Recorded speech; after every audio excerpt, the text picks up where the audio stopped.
A paz do Senhor, servos de Deus. Tudo bom convosco? Sou o irmão Mateus e estou aqui no segundo vídeo para vos explicar sobre as 5 mitologias cristãs.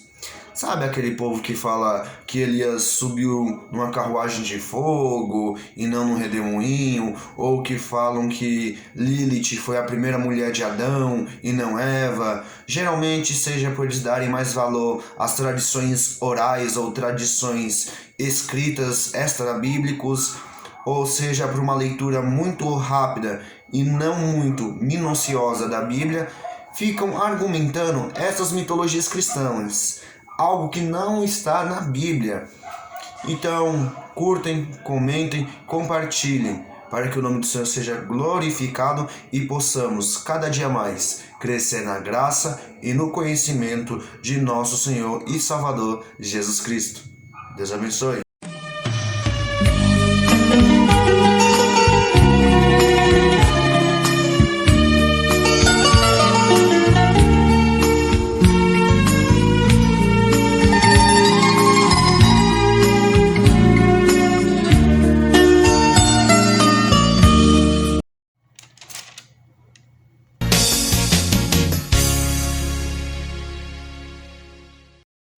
Bom, vamos para a primeira mitologia cristã. Antes de tudo, eu quero deixar essas duas categorias para estas mitologias cristãs. A primeira é a categoria de que a pessoa, ao ouvir uma informação oral ou uma leitura extra-bíblica, vai acreditar naquilo e vai difundir. Por exemplo, uma leitura no Wikipédia que fala, por exemplo, Jesus era negro. Aí a pessoa vai acreditar e vai difundir essa mitologia cristã que não está na Bíblia. O segundo detalhe, ou categoria, é quando a pessoa ela vai ler a Bíblia de uma forma muito rápida. Ela pega da própria Bíblia informações que ela, na qual não lê com muitos detalhes, vai ler de forma rápida, sem analisar as escrituras, conforme a Bíblia fala, e vai tirar uma conclusão própria, uma doutrina própria. É a partir daí que surgem várias seitas, várias heresias.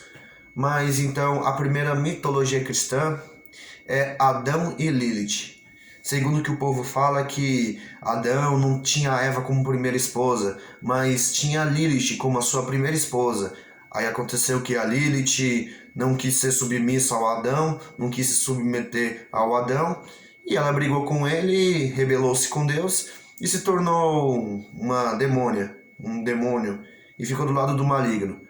Bom, antes de mais nada, irmãos, toda vez que vocês verem, porque essa mitologia é de primeira categoria, algum ditoral ou alguma informação extra-bíblica, irmãos, não acreditem, irmãos.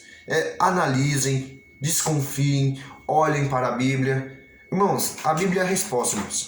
A Bíblia é a resposta de tudo. A Bíblia interpreta a própria Bíblia. É nela que está a verdade. Então, irmãos, assim, tudo bem. É bom ver essas tradições orais, essas tradições extra-bíblicas. Eu gosto muito de ver também Flávio Joséfo, a história da igreja, detalhes assim que coincidem com a Bíblia. Eu também gosto. Mas, irmãos, tem que tomar muito cuidado com essas tradições orais que o povo vai espalhando aí, que não está na Bíblia. Eles exaltam mais essas tradições extra-bíblicas do que a própria Bíblia. Então, irmãos, não está na Bíblia isso. Lilith não foi a primeira esposa de Adão. Não tem nenhum relato bíblico. Isso veio a partir de um costume judeu lá no exílio da Babilônia, que os judeus começaram a ter uma ideia de que Lilith, que é uma deusa babilônica, teve relações com Adão, e esses detalhes que não está na Bíblia, irmãos. Não acreditem nisso. Amém?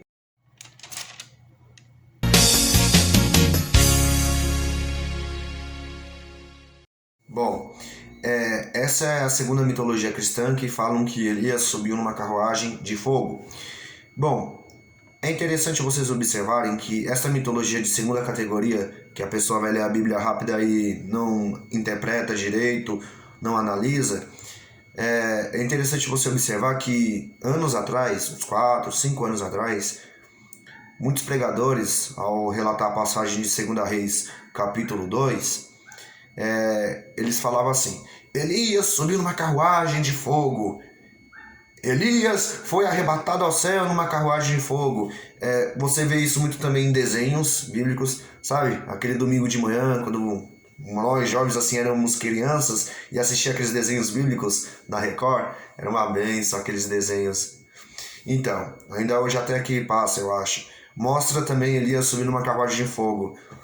Nas revistas da Escola Bíblica Dominical também relata Elias numa carruagem de fogo sendo arrebatado. Irmãos, vamos analisar bem a Bíblia. Vamos fazer uma leitura aqui em 2 Reis, capítulo 2, do versículo 1 até o versículo de número 11.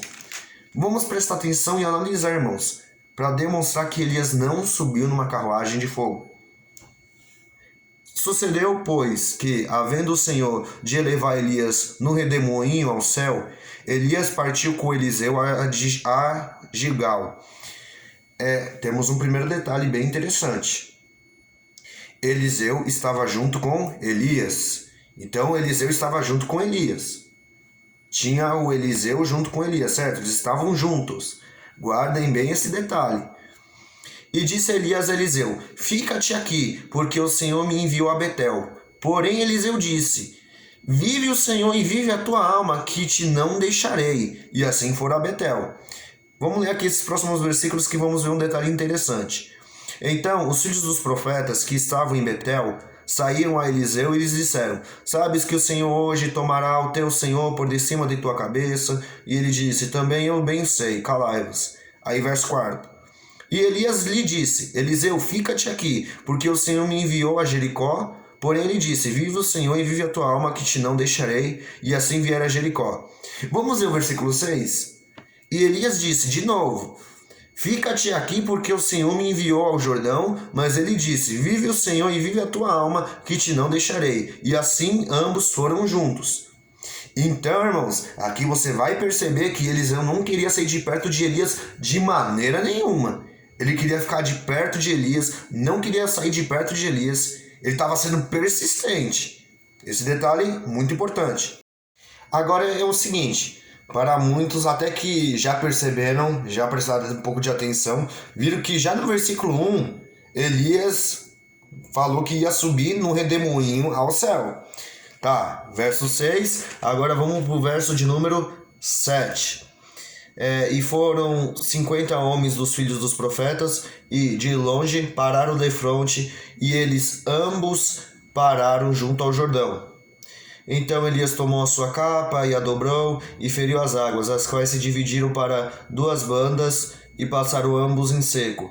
Sucedeu, pois, que, havendo eles passado, Elias disse a Eliseu: Pede-me o que queres que eu te faça, antes que seja tomado de ti. E disse Eliseu: Peço-te que haja porção dobrada do teu espírito sobre mim. E Elias aí no verso 10 vai falar: Dura coisa me pedistes, Eliseu. Se você vê eu sendo arrebatado, vai vir essa vez para você. Se não, não vai ser. Aí olha o verso 11. Presta atenção no verso 11. E sucedeu o quê? Sucedeu o quê? Indo eles andando e falando, dá a entender que foi de repente, aconteceu algo de repente. Aconteceu algo surpreendente. Eis que um carro de fogo com cavalos de fogo os separou. Então espera. O carro de fogo, a carruagem de fogo, os separou um do outro. E Elias subiu ao céu num redemoinho. Então, irmãos, aqui, quando você leu isso tudo, dá para entender o quê?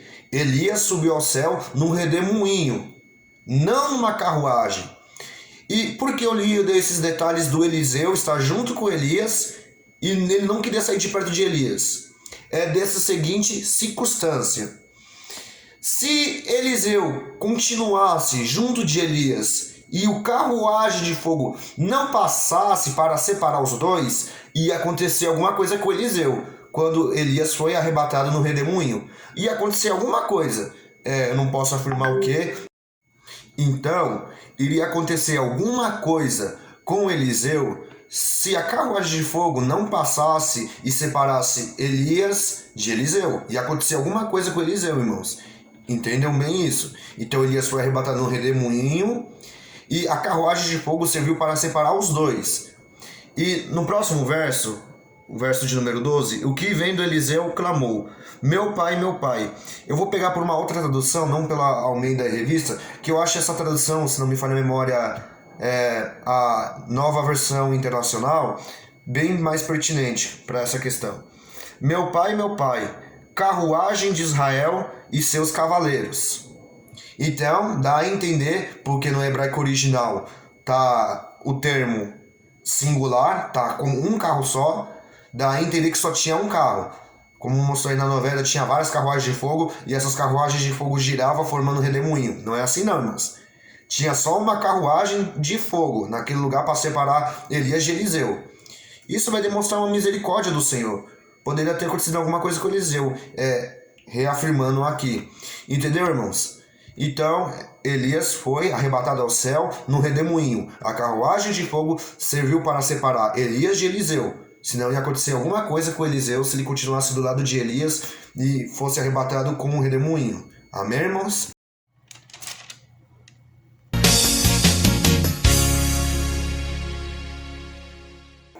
Bom, irmãos, a terceira mitologia cristã vai ser de primeira e uma mistura de segunda categoria. Lembrando, o povo vai acreditar nos ditos orais, as tradições extra-bíblicas, informações que estão lá no YouTube, sabe aqueles vídeos que colocam a Bíblia como uma mitologia, envolve ufologia, essas misericórdias de Deus aí, só Deus na causa, esses fatores. Então, e também algum estudante da Bíblia vai ler a Bíblia de forma rápida, sem analisar de qualquer forma e vai criar heresias. Sempre devemos tomar cuidado. Antes de argumentarmos, irmãos, em Oséias, a Bíblia vai falar que o meu povo perece por falta de conhecimento. E Jesus usou esse argumento contra os próprios fariseus. Então, irmãos, para você ver que nós devemos tomar muito cuidado, irmãos, estudar a Bíblia, analisá-la direito. Irmãos, não existiu povos pré-adâmicos, não. Essa terceira mitologia cristã, não existiu povos pré-adâmicos. Não existiu. Adão foi o primeiro homem. E quais são os três principais argumentos que estão na Bíblia, que está na palavra? Dessa seguinte forma. A primeira, eu vou usar o extra-bíblico. Olha só como os argumentos extra-bíblicos que se encaixam na Bíblia, que corroboram com a palavra, ajudam. Vamos ler em Gênesis capítulo 1, o versículo 26 e 27. E disse Deus, façamos o homem à nossa imagem, conforme a nossa semelhança, e domine sobre os peixes do mar, e vai falar domine sobre as aves, gado. 27, criou Deus o homem à sua imagem Deus o criou, macho e fêmea os criou. Olha, já vai fazer parte desse argumento.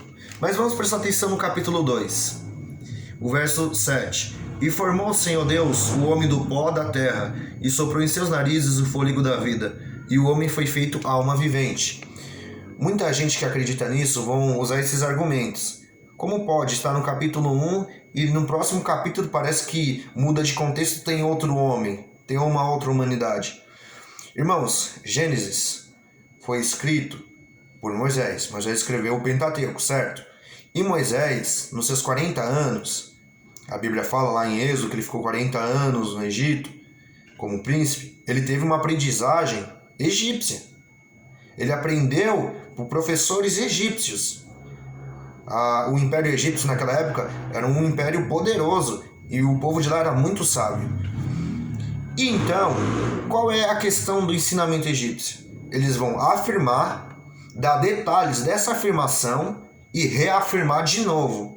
Moisés usa aqui na Bíblia. Você não vê aqui, ele fala, façamos o homem à nossa imagem e semelhança. O verso 27, e criou Deus o homem à sua imagem conforme a sua semelhança, no capítulo 1. E Moisés ainda vai reafirmar de novo no capítulo 2. E formou o Senhor Deus o homem do pó da terra. Então, irmãos, é uma reafirmação. Não é que teve um povo, aí morreu esse povo, ou teve algum fato que aconteceu e depois criou Moisés. Não, irmãos, Moisés foi o primeiro homem. E olha só no versículo 5 de Gênesis 2. Toda a planta do campo ainda não estava na terra, e toda a erva do campo ainda não brotava, porque ainda o Senhor Deus não tinha feito chover sobre a terra, e não havia homem para lavrar a terra. Então, irmãos, aqui está reafirmando, não tinha homem para lavrar a terra. Não existia homem para lavrar, para fazer o processo da agricultura na terra. No 1 Coríntios, capítulo 15, verso 45, Paulo vai reafirmar que Adão foi o primeiro homem. Está lá em 1 Coríntios 15, 45, que Adão foi o primeiro homem. E o último Adão, ele vai dar uma alusão a Jesus Cristo. Então, irmãos, é nessa questão. Não existiu povos pré-adâmicos não, tá?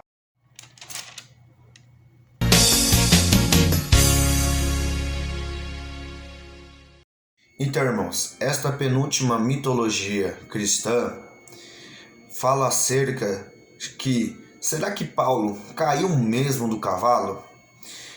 Muita gente prega e até mesmo você vê nos desenhos da Bíblia, lembra daqueles desenhos que passavam de domingo, na manhã de domingo? Nossa Deus, repito novamente, irmãos, eu tenho muita saudade desses desenhos. Mas então, nesses desenhos, geralmente, é mostrado o Saulo, quando vai perseguir os cristãos para Damasco, ele em cima de um cavalo. Muitos pregadores também, como disse antes, falam isso, que Paulo estava em cima de um cavalo indo para Damasco para perseguir os cristãos. Mas será que foi isso mesmo? Vamos ler aqui nesse versículo. Atos 9, versículo 3 e 4. E, indo no caminho, aconteceu que, chegando perto de Damasco, subitamente o cercou um resplendor de luz do céu. Certo? Então, Paulo estava a caminho de Damasco. A Bíblia não dá nenhum relato de que ele estava com um cavalo, a pé, a camelo, a burro, jumento. Verso 4. E, caindo em terra, ouviu uma voz que lhe dizia: Saulo, Saulo, por que me persegues? Então, irmãos, provavelmente ele estava em cima de um cavalo, provavelmente. Mas não posso afirmar isso, não posso afirmar com 100% de certeza. A Bíblia não fala nada disso. Pode ser que você pode ver pelo lado histórico, o lado extra-bíblico, que ajuda. Como, por exemplo, o povo se transportava de um lugar para o outro, principalmente os ricos, e que tinha poder público, ou poder do sinédrio, como lá em Jerusalém, de andar a cavalo. O cavalo naquela época, irmãos, era algo muito valorizado. Suponhamos, colocando um exemplo, era como se hoje tivesse carro de grande qualidade. Audi, BMW, entre outros. Então, irmãos, é interessante isso, é um caso bem curto aqui. Não tenho certeza, não posso afirmar com exatidão que Paulo estava a cavalo. Se ele estivesse a pé, aí eles não dão detalhes. A Bíblia, o escritor Lucas, não dá detalhes de que Paulo caiu por terra do cavalo.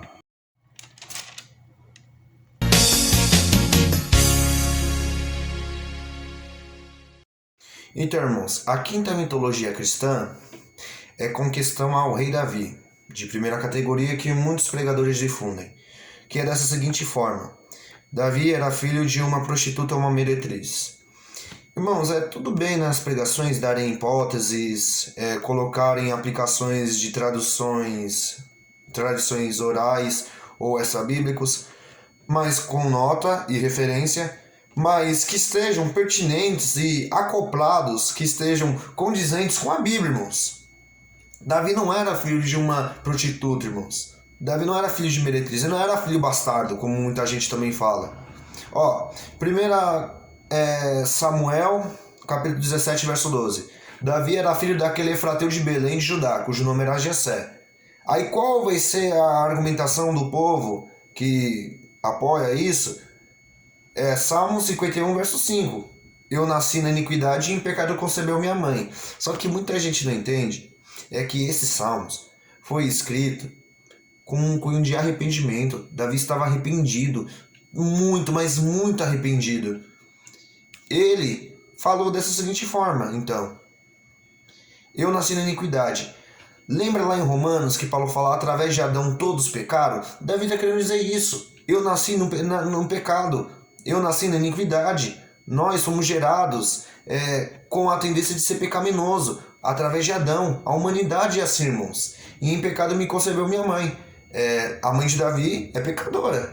Então, em pecado concebeu ele. Porque ela é uma pecadora. A minha mãe é uma pecadora. Me concebeu em pecado. Eu sou um pecador. Então, é dessa seguinte forma, irmãos. Para a glória de Deus. Deus abençoe, irmãos. Novamente, externo, curta e comente e compartilhe. para que o nome do Senhor seja glorificado e exaltado. Quiserem dar alguma crítica, estou aceitando, irmãos. É uma crítica construtiva para que me edifica e o nome do Senhor venha a ser cada vez mais glorificado. Deus abençoe.